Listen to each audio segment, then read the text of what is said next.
আসসালামু আলাইকুম। আজকের রেসিপি টোস্ট বিস্কুটের ঠান্ডা ঠান্ডা মজাদার ডেজার্ট।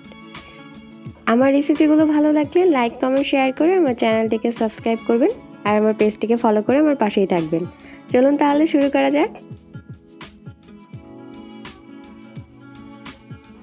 প্রথমে একটি বাটিতে আমি 1 প্যাকেট টোস্ট বিস্কুট নিয়ে নিয়েছি। বিভিন্ন লেয়ার করে আমি বিস্কিটগুলোকে সাজিয়ে নিয়েছি। আমি বাটির সাইজ অনুযায়ী সাজিয়ে নিয়েছি। অন্যদিকে একটি প্যানে আমি 2 কাপ পরিমাণ দুধ দিয়ে নিয়েছি। 2 টেবিল চামচ চিনি দিয়ে দিলাম। এখন নেড়ে চেড়ে 3-4 মিনিট একটু জাল করে নেব।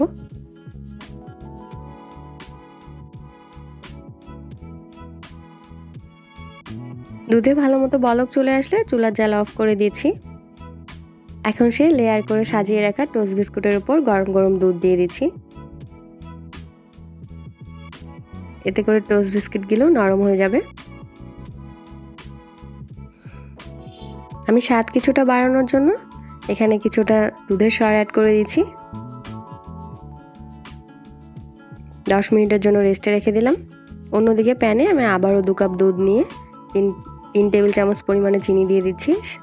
মিষ্টিটা আপনারা স্বাদ অনুযায়ী বাড়িয়ে কমিয়ে নিতে পারেন। খুব ভালো মতো নেড়ে চেড়ে একটু মিশিয়ে নিচ্ছি। এ পর্যায়ে আমি অ্যাড করছি কর্নফ্লাওয়ার।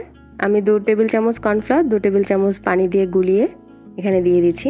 দেওয়ার সাথে সাথে নেড়ে নিতে হবে, নাহলে নিচে লেগে যেতে পারে। নেড়ে চেড়ে খুব ভালো মতো আমি জাল করে নিচ্ছি। 2-3 মিনিট জাল করে আমি এখানে 2 টেবিল চামচ মাওয়া ইউজ করছি। এটা আমার ঘরে তৈরি করা মাওয়া দিয়ে খুব ভালো মতো ফুটিয়ে নিয়ে নামিয়ে নিচ্ছি। এখন সেই বিস্কিটের উপরে ঢেলে দিচ্ছি মিশ্রণটি। এভাবে করে আমি রুমের স্বাভাবিক তাপমাত্রায় রেখে দিচ্ছি ঠান্ডা হওয়ার জন্য। পুরোপুরি ঠান্ডা হয়ে গেলে আমি আবারও কিছুটা দুধের সর অ্যাড করছি। চারপাশে আমি খুব ভালো মতো একটু মিশিয়ে নিচ্ছি দুধের সর। আমি কিছুটা টোস্ট বিস্কুট গুঁড়ো করে সাইড দিয়ে একটি বর্ডারের মতো করে দিচ্ছি। এটা আমি পুরোটাই ডেকোরেশনের জন্য ব্যবহার করছি। আপনারা চাইলে এটিকে বাদ দিতে পারেন।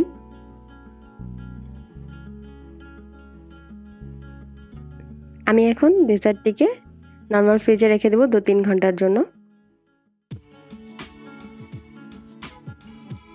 2-3 ঘন্টা পর ডেজার্টটি একদম ঠান্ডা হয়ে গেছে। কিছুটা কিশমিশ দিয়ে গার্নিশ করে নিচ্ছি। খুবই লোভনীয় খেতে, খুবই বেশি মজার।